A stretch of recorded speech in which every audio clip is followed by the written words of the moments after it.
नमस्कार. मी प्रल्हाद कचरे. आपण पाहत आहात विधी साक्षरता. अलीकडंच काही व्ह्युअर्स सारखे कॉमेंट्स पाठवून कळवतात की लीज पेंडन्सच्या नोंदी अजूनही सातबारावरती घेतल्या जातात. याची नेमकी कायदेशीर परिस्थिती काय आहे याच्यावरती जरा स्वतंत्र व्हिडिओ करा, असं साधारण होतं. यापूर्वी खरं तर आपण एकदा दोनदा बोललो यावरती. तरी देखील सध्याची जी काही परिस्थिती आहे हे जर पाहायचं असेल, तर महाराष्ट्र शासनाच्या महसूल आणि वन विभागाने 21 सप्टेंबर 2017 रोजी एक परिपत्रक काढलेलं आहे आणि जमीनविषयक वादविवादाच्या अनुषंगानं लीज पेंडन्सची नोंद अधिकार अभिलेखाच्या गावनमुना 7/12च्या उताराच्या इतर कसदरी न घेण्याबद्दलचे दिशानिर्देश दिलेले आहेत. आता नेमकं लीज पेंडन्स म्हणजे काय आहे हे समजून घेणं महत्वाचं आहे. जेव्हा न्यायालयामध्ये किंवा इतरत्र कुठल्याही क्वाशी ज्युडिशियल फोरममध्ये एखाद्या जमिनीच्या संदर्भात जेव्हा वाद चाललेला असतो आणि त्याचा निकाल लागल्यानंतर हक्कात काहीतरी बदल होण्याची शक्यता असते, अशा वेळेस त्यातले जे हितसंबंधी व्यक्ती असतात, त्यात सातबारावरती नोंद व्हावी यासाठी प्रयत्न करतात आणि ट्रान्सफर ऑफ प्रॉपर्टी ऍक्ट जो आहे, त्या ट्रान्सफर ऑफ प्रॉपर्टी ऍक्टच्या कलम 52 मध्ये अशी तरतूद आहे की जर असं नोटीस रजिस्टर करायची असेल, म्हणजे सब रजिस्ट्रारला एक नोटीस द्यायची, पण ती रजिस्टर करायची आणि त्यामध्ये काही विशिष्ट बाबी लिहिल्या पाहिजेत, अशी तरतूद या कलम 52 मध्ये ट्रान्सफर ऑफ प्रॉपर्टी ऍक्टच्या आहे. त्यामुळे लोक ते नोंदवतात आणि ते नोंदवल्यानंतर ते सातबारात नोंदवावं यासाठी अनेकदा महसूल अधिकाऱ्यांकडे संपर्क साधतात. या बाबतीत अनेक ठिकाणी परिपत्रकं काढण्यात आली. नाशिकच्या जिल्हाधिकाऱ्यांनी एक परिपत्रक काढलं होतं. त्यानंतर त्या परिपत्रकाच्या विरुद्ध लोक कोर्टात देखील गेले होते आणि कोर्टाने देखील ते परिपत्रक ठीक आहे, त्यात केवळ काळजीपोटी किंवा महसूल अधिकाऱ्याकडून चुका होऊ नयेत आणि विशेषतः जी गुंतवणूक करणार आहेत, ती प्रॉपर्टी खरेदी करणार आहेत, जमीन खरेदी करणार आहेत, त्यांनाही सावधानतेचा इशारा म्हणून त्या नोंदीचा उपयोग व्हावा, म्हणून त्या परिपत्रकामध्ये फारसा दोष नाही. उलट इतर जिल्हाधिकाऱ्यांनी असे परिपत्रक काढावेत असं त्यावेळी हायकोर्टानं म्हटलं होतं. त्याच्यानंतर पुण्याच्या जिल्हाधिकाऱ्याने देखील असंच एक परिपत्रक काढलं. त्याच्यावरती उच्च न्यायालयामध्ये एक याचिका दाखल झाली. रिट याचिका क्रमांक 6604/2013. आणखी एक झाली 7040/2013 आणि त्यांचा निर्णय देखील लागला. त्यानंतर नोंदणी महानिरीक्षकांनी एक परिपत्रक काढलं. अर्थात नोंदणी महानिरीक्षकाचं जे परिपत्रक होतं ते सब रजिस्ट्रारच्या संदर्भात होतं की सब रजिस्ट्रारांकडे जेव्हा अशी नोटीस नोंदवायला येते तेव्हा त्यांनी काय काय बाबी पाहिल्या पाहिजेत. हे सगळं पाहिल्यानंतर शासनाच्या असं लक्षात आलं की याच्यासाठी सर्वांना युनिफॉर्म अशा सूचना देण्याची गरज आहे आणि म्हणून शासन असं म्हणतंय, महाराष्ट्र जमीन महसूल संहिता 1966 मधील तरतुदी आणि त्याखालील महाराष्ट्र जमीन महसूल अधिकार अभिलेख आणि नोंदवह्या तयार करण्याचे नियम, म्हणजे सातबारा ठेवण्याचे नियम किंवा फेरफार करण्याचे नियम, या अधिकार अभिलेखाच्या सातबाराच्या नमुन्यातील इतर हक्काच्या रकान्यात लीज पेंडन्सची नोंद घेणे आणि अनुषंगिक बाबीची वैधता आणि अधिकार या अनुषंगाने मग त्यांनी राज्याचे महाअधिवक्ता ॲडव्होकेट जनरल जे आहेत त्यांच्याकडे पाठवलं, त्यांचे अभिप्राय घेतले आणि त्यांचे अभिप्राय घेतल्यानंतर याची कायदेशीर बाब तपासल्यानंतर प्राप्त झालेल्या अभिप्रायाच्या अनुषंगाने या कामी क्षेत्रीय महसूल अधिकारी यांना सुस्पष्ट दिशानिर्देश देण्याची बाब शासनाच्या विचाराधीन होती आणि म्हणून आता शासनानं परिपत्रक काढलं आणि असं सांगितलं की महाराष्ट्र जमीन महसूल संहिता 1966च्या कलम 48 मध्ये कशा कशाची नोंद सातबारात घ्यावी याच्या नोंदी आहेत. मधील तरतुदी व त्याखालील महाराष्ट्र जमीन महसूल अधिकार अभिलेख नोंदवह्या तयार करणे व सुस्थितीत ठेवणे नियम 1971, म्हणजे या नियमामध्ये सर्व नमुने कसे ठेवावेत याच्या नोंदी आहेत. अन्वये गाव नमुना नंबर 7/12च्या उतार्यामध्ये कोणकोणत्या बाबीची नोंद असावी याबाबतचा तपशील विहित केलेला आहे. कोणत्या? ह्या 148 मध्ये आणि त्या खालच्या नियमांमध्ये. त्यात लीज पेंडन्सची नोंद घेण्याबाबीचा समावेश नाही. त्यामुळे लीज पेंडन्स ची नोंद गाव नमुना 7/12च्या उतार्याच्या इतर हक्काच्या सदरी घेण्यात येऊ नये, असे स्पष्ट आदेश शासनानं दिलेले आहेत. हे आदेश आहेत 21 सप्टेंबर 2017. त्याच्या आधी असं सर्क्युलर काढलं होतं, पण हे सर्क्युलर नोंदणी महानिरीक्षकांचा आहे, 5 ऑगस्ट 2015चा आहे. मात्र हे सब रजिस्ट्रारांच्या संदर्भात आहे. त्यांनी असं म्हटलं होतं, की जेव्हा अशी नोटीस रजिस्ट्रेशनला येईल, तेव्हा सब रजिस्ट्रारने खात्री केली पाहिजे, की 4 बाबी ह्या खालच्या 5 बाबी आहेत की नाही त्याच्यामध्ये. आणि या बाबी कशात लिहिलेल्या आहेत? कलम हे जे ट्रान्सफर ऑफ प्रॉपर्टी ऍक्ट आहे 1882 चा, त्याच्या कलम 52च्या 2 मध्ये लिहिलेलं आहे. त्यात काय आहे? Name and address of the owner of immovable property. ज्या इम्युएबल प्रॉपर्टी बद्दल वाद चालू आहे, त्याचा सर्व्हे नंबर असेल, गट नंबर असेल, प्रॉपर्टी नंबर जो काही असेल तो नमूद केला पाहिजे. 2, डिस्क्रिप्शन त्या प्रॉपर्टीचं नमूद केलं पाहिजे. 3, कोणत्या कोर्टात वाद चालू आहे, कोणता दावा आहे आणि तो कोणत्या तारखेला दाखल झालेला आहे, ही जी स्टेटस आहे ही संपूर्ण जशीच्या तशी एवढ्या गोष्टी त्यात लिहिल्या पाहिजेत. आणि मग ती नोंद जर आली तर ती नोटीस रजिस्टर करता येईल असं त्यांनी म्हटलेलं आहे. रजिस्टर करण्यापूर्वी या गोष्टी त्यात आहेत की नाही याची खात्री त्यांनी केली पाहिजे. आता त्यांनी रजिस्टर केली आणि तलाठ्याकडे जर दिली तरी आता तलाठी त्याची नोंद घेणार नाही, कारण याची नोंद घ्यावी अशी तरतूद कलम 148 आणि त्याखालचे 1971 जे नियम आहेत त्यामध्ये दिलेली नाही.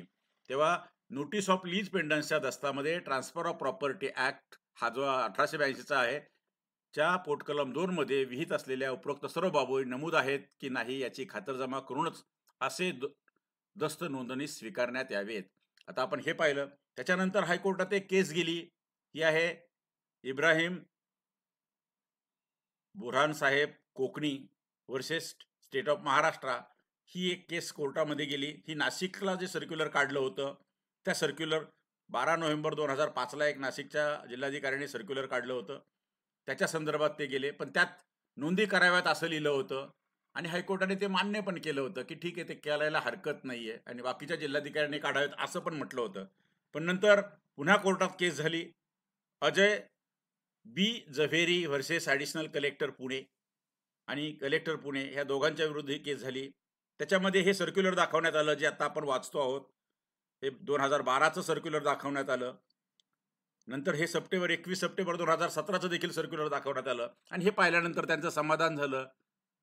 त्या केसेस तिथेच संपल्या, डिस्पोज ऑफ झाल्या आणि त्यात काहीच करण्याची गरज नाही. तेव्हा हे जे IGRचं सर्क्युलर आहे आणि हा जो न्याय निर्णय आहे, या दोन्ही न्याय निर्णयाचा उल्लेख करून हे आजचं सर्क्युलर, जे सर्क्युलर आता आपण वाचलं त्या सर्क्युलरमध्ये बघा, मुंबई उच्च न्यायालयातील रीट याचिका क्रमांक 6604 आणि 7004 आणि त्यानंतर नोंदणी महानिरीक्षकांचं 5/8/15चं सर्क्युलर, या दोघांचा उल्लेख संदर्भात केला आणि मग हे सर्क्युलर शासनाने काढलं आणि आता हे सध्या सर्क्युलर अस्तित्वात आहे, इन फोर्स आहे.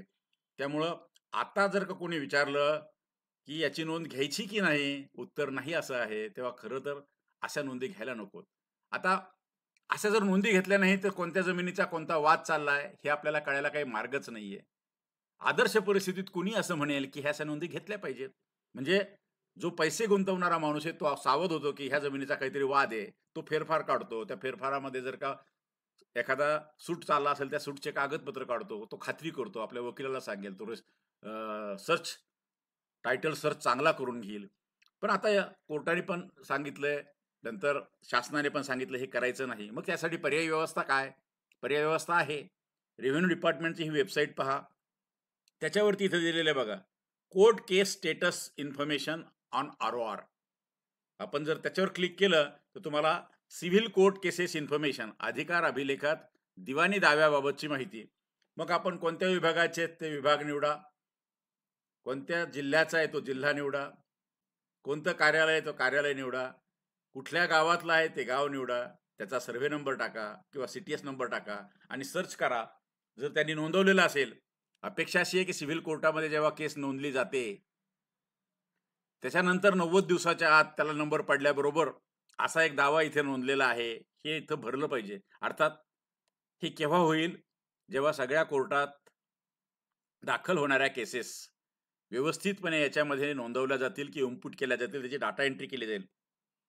आता ती डाटा एंट्री करणं कोर्टावरती बंधनकारक आहे का? ह्या सगळ्या कायद्याच्या बाबी आहेत आणि म्हणून हे सगळी व्यवस्था कितपत व्यवस्थित चालेल? व्यवस्था तर केलेली आहे. आजच्या तारखेला व्यवस्था केली आहे. पण त्याच्यामध्ये डाटा एंट्री कोण करणार आहे? डाटा एंट्री केली जाईल का? त्या प्रत्येक सर्व्हे म्हणजे 7/12 होल्डर करणार आहे की कोण करणार आहे? या सगळ्या ज्या बाबी आहेत या बॅकएंडला तपासल्या पाहिजेत. पण आजच्या तारखेला प्रत्येक सातबारावरती खरं तर इकॉनॉमी, अर्थव्यवस्था पुढे जायची असेल, तर आपले सगळे इमूव्हेबल प्रॉपर्टीचे, अचल संपत्तीचे जे अधिकार अभिलेख आहेत, मग ते प्रॉपर्टी कार्ड असोत, मग ते तुमचे टाउन प्लॅनिंगचे रेकॉर्ड्स असोत, मग बांधकामाचे रेकॉर्ड असोत, की सातबाराचे रेकॉर्ड असोत, की फेरफार असोत. आणि याच्या संदर्भात जर कुठे काही वाद असतील, तर ते एकमेकाला लिंक्ड असले पाहिजेत. एकदा का मी एखाद्या प्रॉपर्टीवरती क्लिक केलं, तर त्या प्रॉपर्टीचा संपूर्ण जसं आपण मातीची तपासणी करतो, रक्ताची तपासणी करतो, युरिनची तपासणी करतो, तसं जर आपल्याला एखाद्या प्रॉपर्टीची तपासणी करायची असेल, तर क्लिक केलं जर आपण प्रॉपर्टीवरती, म्हणजे आपण देशाच्या नकाशावरती राज्याला क्लिक केलं, की जिल्हा आला पाहिजे, जिल्ह्याला क्लिक केलं, की गाव आलं, तालुका आला पाहिजे, तालुक्याला क्लिक केल्यावर गाव आलं पाहिजे. गावाला क्लिक केल्यावर त्याच्यात आपल्याला सातबारा पाहिजेत का प्रॉपर्टी कार्ड पाहिजेत हे विचारलं पाहिजे. मग खाली क्लिक केलं की सर्व्हे नंबर आला पाहिजे. मी सर्व्हे नंबरला क्लिक केलं की त्या सर्व्हे नंबरची सगळी माहिती आली पाहिजे. आणि मग कुठे काय वाद चालू आहे, असं जर का इतकं टायटल क्लीन झालं, क्लिअर झालं, तर मला वाटतं की इन्व्हेस्टमेंटचे डिसिजन सोपे होतील. त्यानंतर जी काही अर्थव्यवस्था असेल, ती अर्थव्यवस्था वेगवान, गतिमान अशी अर्थव्यवस्था होईल. पण आज जो गुंतवतो पैसे तो गुंतून पडतो. मग कोर्टात किंवा कलेक्टर ऑफिसमध्ये किंवा नोंदणीच्या ऑफिसमध्ये किंवा भूमी अभिलेखच्या ऑफिसमध्ये, भूसंपादनच्या ऑफिसमध्ये, महानगरपालिकांमध्ये, टाउन प्लॅनिंगच्या ऑफिसमध्ये, पोलिसांमध्ये चकरा मारण्यामध्ये त्याचा वेळ, पैसा आणि ऊर्जा खर्च होते. आणि खऱ्या अर्थानं त्या गुंतवणुकीतून नवं काही निर्माण व्हावं आणि देशाच्या विकासामध्ये त्याची भर पडावी, असं जे अपेक्षित असतं ते होत नाही. माणूस वेडा होतो. आजही मला येणारे कमेंट्स पाहिले की ती माणसं आतून तळतळीनं लिहितायत, की अजूनही सातबाराच्या इतर हक्कात अशा नोंदी केल्या जातात. आता दोन्ही गोष्टी आहेत. सावधानतेसाठी नोंदी झाल्या पाहिजेत असं आदर्श परिस्थितीत आपण मान्य केलं.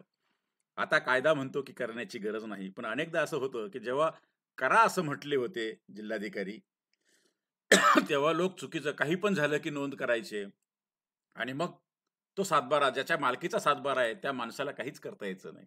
त्याच्यावरती ना कर्ज मिळायचं, त्याचे ना हस्तांतर करता यायचं. बरं तो दावा संपला तरी ते फेरफार कोणी काढत नव्हतं. म्हणजे काय होतं, की शेवटी सिस्टम इफिशियंट असली पाहिजे. जर तुम्ही असे निर्बंध टाकणार असाल, तर ते निर्बंध संपल्याबरोबर ते विथड्रॉ पण केले पाहिजेत. आणि समजा आता निर्बंध नाहीत, तर मला त्या प्रॉपर्टी घेताना त्या प्रॉपर्टीची हेल्थ काय आहे? ती प्रॉपर्टी किती क्लीन आहे? हे पण मला कळलं पाहिजे आणि त्यासाठी या प्रॉपर्टीच्या संदर्भात कुठे-कुठे दावे चालू आहेत? याचा काही मोजणीचा वाद चालू आहे का? याच्यात काही पोलिसांमध्ये केसेस चालू आहेत का? याचे काही हायकोर्टात चालू आहे का? याचे काही सुप्रीम कोर्टात चालू आहे का? याचं काही दिवाणी कोर्टात चालू आहे का? याचं काही मोजणीवाल्याकडे चालू आहे का? हे कुठेतरी कळलं पाहिजे आणि यासाठी लँड टायटलिंग नावाची एक सिस्टम आहे. पण अजून ती आपल्याकडे आली नाही. आंध्र प्रदेशने तो प्रयोग केला. सध्या तो कोर्टात आहे. त्याला स्टे मिळालेला आहे. आपण त्याच्यावर एक व्हिडिओ देखील केलेला आहे. आपण स्वप्न पाहूया, की आपल्याकडे लवकरच असा लँड टायटलिंगचा आणि क्लिअर सगळे लँडचे पेपर हातात देण्याचा कायदा लवकर येवो किंवा तशी व्यवस्था अस्तित्वात येवो आणि सर्वांचे हे जे प्रश्न आहेत, ते लवकर सुटोत. सध्या तरी विचारलेल्या प्रश्नाच्या अनुषंगानं आता सध्या लीज पेंडन्स म्हणजे सध्या प्रलंबित असणाऱ्या दाव्यांची माहिती इतर हक्कात भरायची का? उत्तर नाही असं आहे. तेव्हा अशा नोंदी करू नयेत. कोणी करत असेल तर त्यांना हा जो सर्क्युलर आहे, आता जे आपण वाचलं, ते सर्क्युलर त्यांच्या निदर्शनास आणून द्यावं. हे सर्क्युलर आहे, हे आय-जी-आरचं सर्क्युलर आहे. त्यानंतर महाराष्ट्र शासनाचं सर्क्युलर आहे. मुंबई उच्च न्यायालयाचे 2 निर्णय आहेत. हे जे मेंबर असतील या चॅनलचे, त्या मेंबरच्या लिंकवरती त्यांना कम्युनिटी पेज जे आहे आपल्या चॅनलचं कम्युनिटी पेजवरती ती लिंक असेल, तर त्यांना ती उपलब्ध मिळेल, त्यांना घेता येईल. बाकी कुणाला हवी असेल तर त्यांनी शोधावं महाराष्ट्र शासनाची हा तारीख पाहिली तर महाराष्ट्र शासनाच्या जी-आरच्या पोर्टलवरती हे सर्व उपलब्ध आहे. आपल्याला हे करून घेता येईल. जर का आपल्याला हा व्हिडिओ आवडला असेल, तर नक्की लाईक करा. आपल्या मित्रपरिचितांना पाठवा. ज्यांना-ज्यांना याचा उपयोग होईल असं आपल्याला वाटतं, त्या सर्वांना पाठवा. पाठवत राहा. अशाच माहितीपूर्ण व्हिडिओसह आपण पुन्हा लवकरच भेटूया. तोपर्यंत मी थांबतो. धन्यवाद.